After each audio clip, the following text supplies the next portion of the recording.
Jefferson Robbins with NCW Life. One challenger and one incumbent are in the race to be the mayor of Leavenworth for the next 4 years with this November election. I'm joined right now by the incumbent mayor, Carl Florea. Carl, thank you for being here. Oh, it's great to be here. Thanks a lot, Jefferson. We appreciate you coming in. You have been mayor of Leavenworth for the last 4 years. Can you tell me about, and having previously served on the council, can you tell me about things you might have learned from the experience, things that you think you could do better if you're granted another 4 years? Well, one of the things, it certainly is a learning curve. I mean, just the vast amount of issues, opportunities, challenges, just the breadth of what you have to deal with in terms of the infrastructure, the utilities, the on and on and on. And so yeah, just that was definitely a learning. But I love to learn. I love to throw myself into things, and so I've gotten very engaged in a lot of those. The Icicle Work Group that's dealing with water issues in the Icicle, and that city's a part of that. I've been one of the prime, representatives on that committee for the city, and so I enjoy engaging and getting that. The biggest thing that I feel, and I guess one of the main reasons I just am seeking a second term is there's so much unfinished business that, quite frankly, I would hope I would have been further along in some of my goals if it wasn't for COVID. That kind of threw us all for, took a big chunk of that time that I could have been working on, some of the goals that I have, and kind of just put it all on hold. So that was one of the big things. If I would have been able to accomplish more and been able to feel like I could hand it off, that would have been, that would have made that decision a little less. But I just feel there's too much that I still have a passion to get done. And so that's why I'm running again. Leavenworth is a small town. It's a desirable town to live in. You see the pressure from that. You see people wanting to live there. Some of those people can afford to pay a lot of money for their home or even their second or third home in Leavenworth. Other people, the workforce, find themselves squeezed out. And you've been working with the problem of housing affordability for quite some time, right, even previous to your mayorship. Right. Can you talk about what steps you've been able to make in your first term and what you'd like to see accomplished on that front in the second term? Yeah, and that's, like you said, that is a critical issue. If Leavenworth's going to keep being a real community and not just a resort for wealthy retirees, if you would, that's the way a lot of mountain towns that are in, Leavenworth like in terms of just their beauty and the attractions that they have.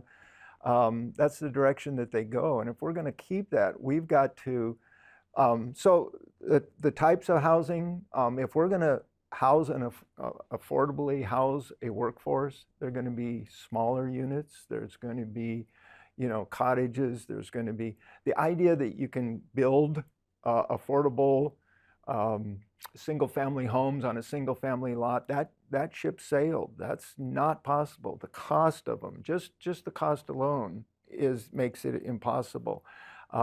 So you need smaller units, you need, more, and, it raises concern for people about density, how much density do we, but you have to use the infrastructure you have because it's so expensive. So it means putting more duplexes, condos, like I said, cottage, even tiny homes, in order to get, to be able to house a workforce. And the other thing, so we've started the process through the Planning Commission of allowing for more ADUs, for instance, more duplexes instead of single family.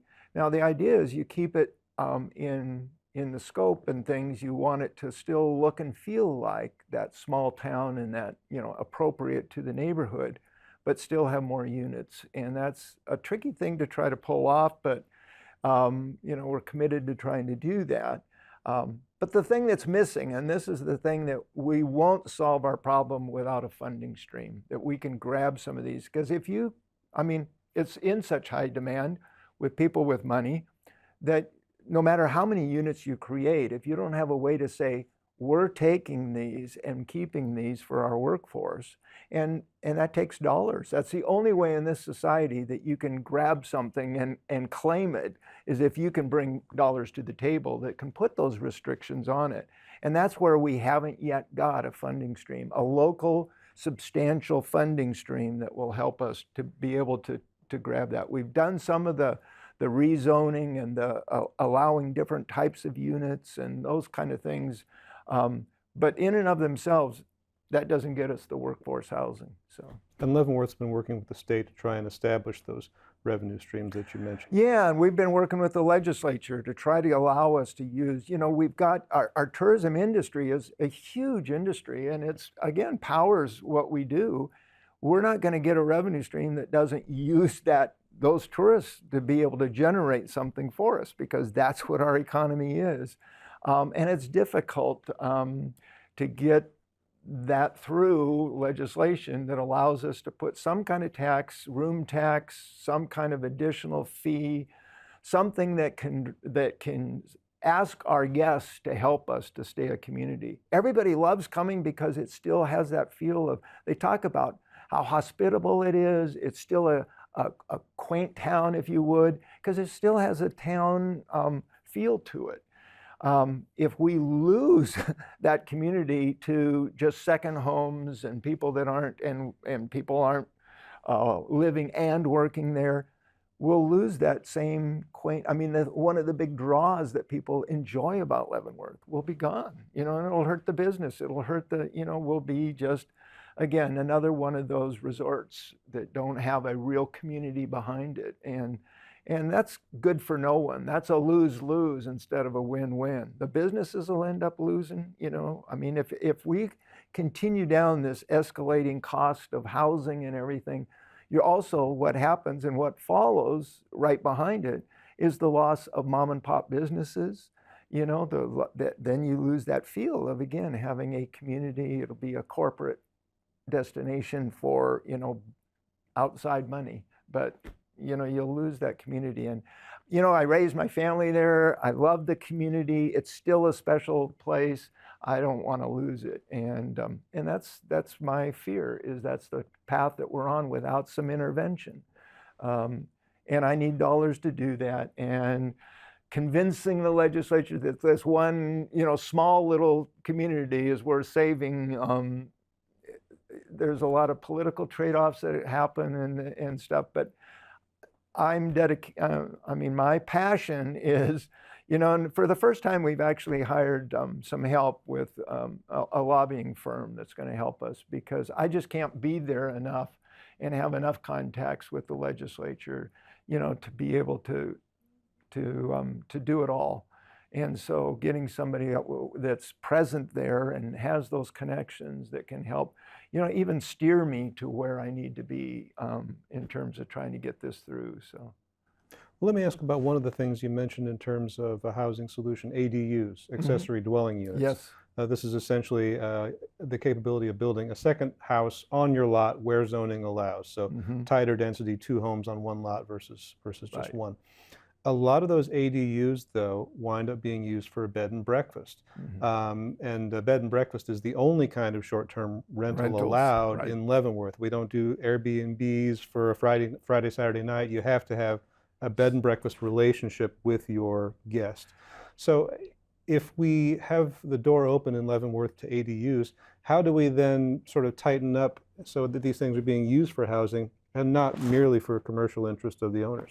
Yeah, and that's a good point. And I guess that is a fear, if you would, that we've created more housing, but have we created more permanent, again, rentals and things that will. The Planning Commission right now is firming up a new ordinance, if you would, a new moving forward with even the bed and breakfast issues, and setting some limits, much like the county finally did with even, the STRs, the short-term rentals in the county, finally said, oh, it's getting out of hand. We've got to put some limits here or we lose too much. And so, they're looking at putting some limits on the overall so that we don't we don't go down that path and just, again, simply creating a more commercial zones and stuff. But it is a balancing act, because some of those bed and breakfasts can be, again, by having a funding stream for that owner, could provide for that permanent person to also be able to stay there, or for instance, I'll use, an example, maybe a teacher who the only way they could afford to be a place is if they had, again, could use that other source of income to help. So it's trying to find that balance, if you would. And one thing that a bed and breakfast has over those short-term rentals is, again, at least there is a permanent resident, even if it's only one on there, whereas it may have been bought up and just turned into, again, a second home. And a B&B doesn't have to stay a B&B forever. The owner Yeah, can make that exactly. decision. It could be into, in fact, they're looking at saying there's no guarantee if it's sold, that you'd have to go through that process again, and if we're already at our max, it may be that it's not. So yeah, it's all a balancing act, and we're trying to find that balance, but we're trying to push that balance towards staying a working community. How do you see the Osborne School property being used a decade from now? I know there's a process for that, but what does Mayor Florea want to see happen?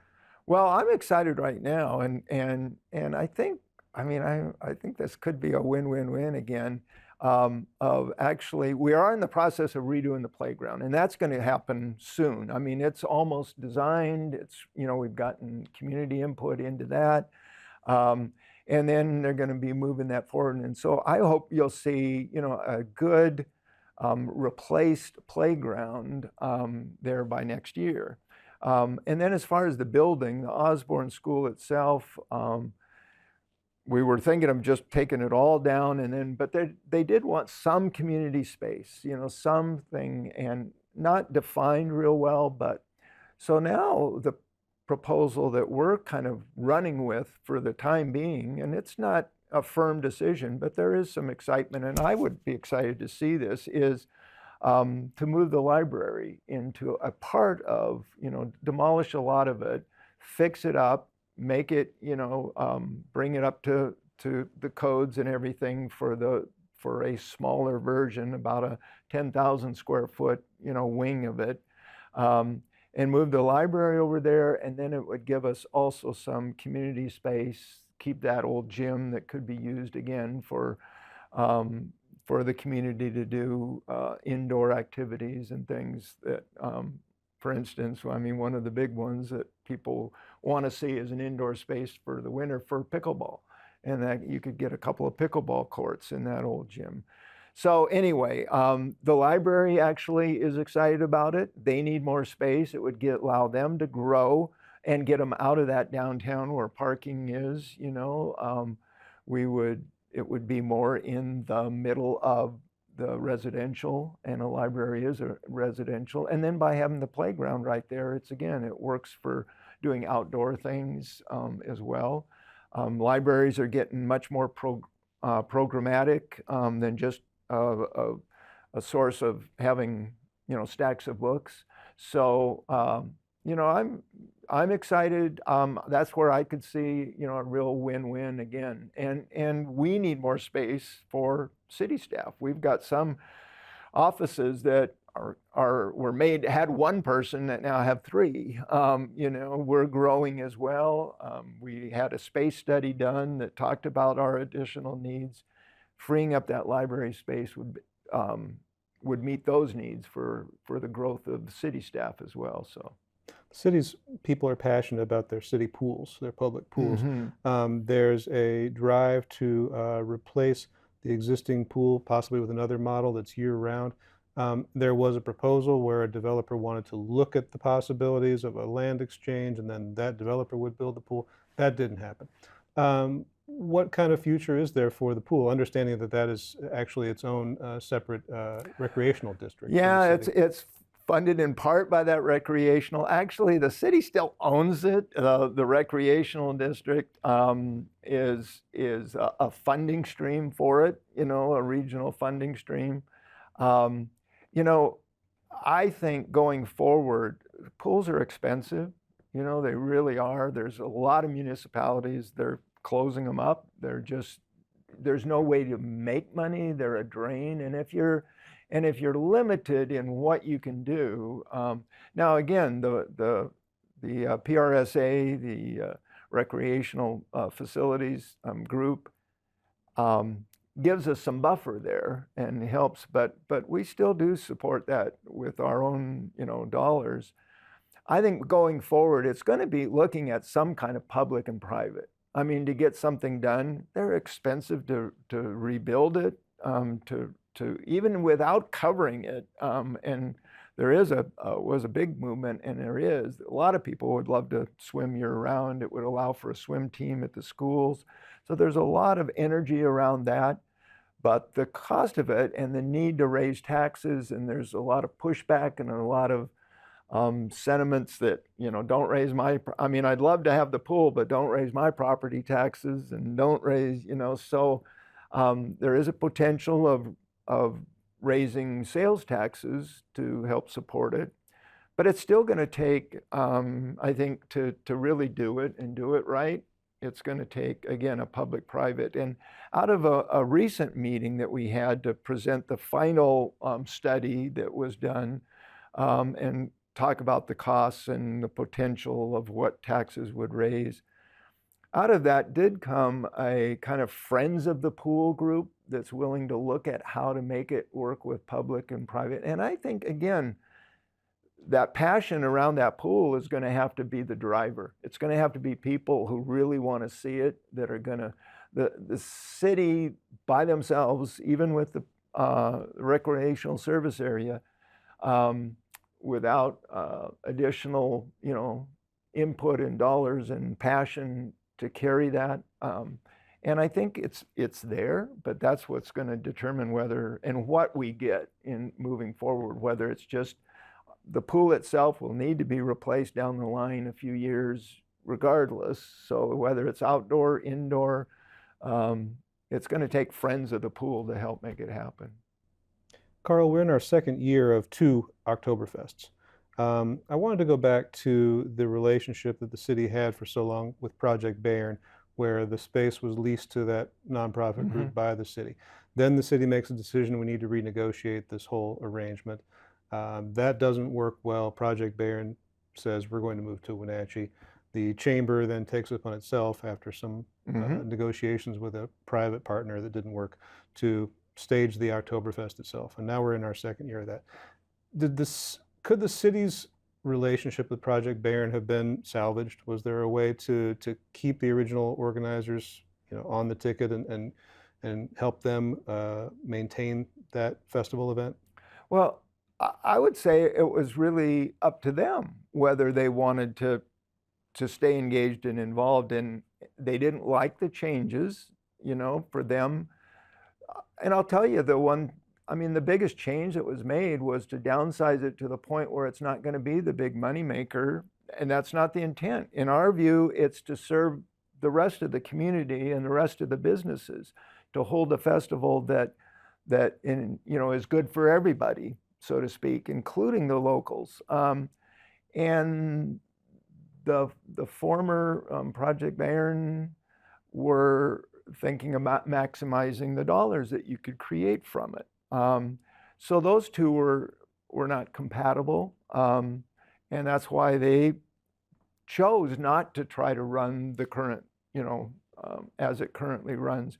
Project Bayern could at some point say, you know what, we're okay with that model. We're okay with not making as much money, or, just breaking even, basically. It's a nonprofit, so that could be the attitude they would take. And then, I would say never, I never say never that they couldn't come back and be engaged. I don't know that current leadership of that group would want that. I think they, I think they would like to see me out of there, but the reality is, the Oktoberfest should be of service to the whole community and to the rest of the business group. And they didn't allow our own local breweries to be involved. Now they're doing a joint beer together. And, if you go down there, you'll see the whole town is full now. It used to be just the tents were full and everything happened at that end. And now we've created, again, a beer garden downtown that helps keep the flow of folks throughout the town. So, and our sales of those businesses and the hotels and motels and everything that's related to it, those haven't suffered by it. And so, that's actually increased, through that. So it's not, it's been a win-win-win, if you would, for, I think, the businesses, for the guests that come. They get to enjoy it without having to fight elbow to elbow. And then the locals, it's an interesting fact. They have a locals night, and I got to work as an ambassador during that time. And so the number of locals, last year we had about, I think it was just under 600 or so that came during a locals free night for locals to get in. And I think what happened is they had a good time. The word spread. It was almost 1,000 people that we had on locals night this year. So, and they weren't counting on it, but they didn't turn any of them down, So it took them a lot longer to process them to get them in. But I would just say it's fun to see locals say, this can be our festival again as well. Mayor Florea, one of the things about being a mayor is sometimes you put out a newsletter. Mm-hmm. And in most cases, a mayor puts out a newsletter. It's pretty anodyne. It's pretty by the numbers. Here's what we're doing. Here's what you can look forward to. Please contact my office. A lot of your newsletters stake out ideas. They stake out philosophical ground. You express your political beliefs. You've expressed beliefs and ideas about economic justice. You've supported Black Lives Matter in your newsletter. Is that a good strategy, I guess? Because it can be taken and used to say, well, look, Carl Florea can't represent Leavenworth because he stands for these ideals, right, and those aren't community ideals. Right. And, and that's, yeah, and I do get pushback on all of those, And here's the thing is, I don't consider myself a politician. I ran for mayor because of my passion for the community. It fits the ideals that I have, which are, again, concern for all people, including the ones that don't have a voice, the left out, the left behind, minorities, Native Americans. And my stand on Black Lives Matter is because all lives matter and because of the history that we have. It's appropriate to me to say, that I'm also a big supporter of gay and lesbian, LGBTQ. We had our first flying of the pride flag from City Hall. Those are values that are inclusive. And if people don't want to be inclusive, if people don't want to embrace, yeah, it is a political stand, but it's a social stand. To me, it's a human stand. So I'm not political enough to say I'll hold back on those. If it costs me a job, you know what? So be it. Like I said, I'm not political enough to just put my, finger in the air and go, okay, what's safe to say and what's, I'm going to live my values. It's what I've always done. It's gotten me arrested. It's gotten me, so, which, by the way, just is good training for being a mayor. Yeah, so I guess that's my response is, yeah, if those are too political or whatever, I don't apologize for that. It is who I am. And you apply that philosophy in how you run the city? You feel like you're able to bring those ethics to bear in your job now? Yeah, it's how I treat everybody. Everybody that walks in the door, I go out, I have beer with anybody, I'll have a coffee with anybody. There's people who come that have issues with what I'm doing, and I'll converse with anybody. I try to practice what I preach. I'm not just writing things that say, oh, everybody should be included, or I include everybody's ideas. I listen. I have an open door. You can come and talk to the mayor. And if not, I'll come out to you again to do that. And it's not just people who agree with me. That's not what a community is.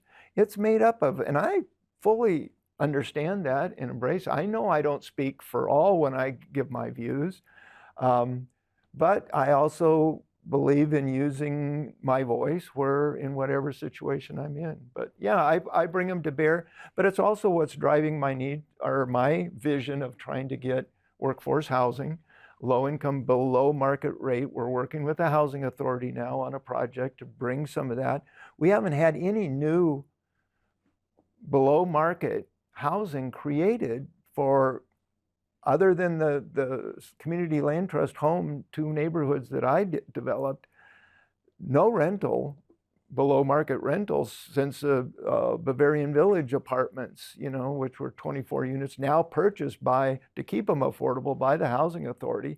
But they're at least 30, 40 years old, so we fell way behind on trying to create housing for all levels in Leavenworth, and we're never going to catch up. I'm not naive, but I'm also not to say we can't make a difference for some and make it available for some to be able to live here. And that's good, I think, for the community, for the businesses, for all of us, if we can keep our Leavenworth a true community that we can represent the full spectrum of what a society is. Well, Carl Florea, the incumbent mayor of Leavenworth, Washington, thanks a lot for being with us today. Always happy, and as you see, I can talk. So we appreciate your time. Yep, thank you. You're watching the NCW Life channel.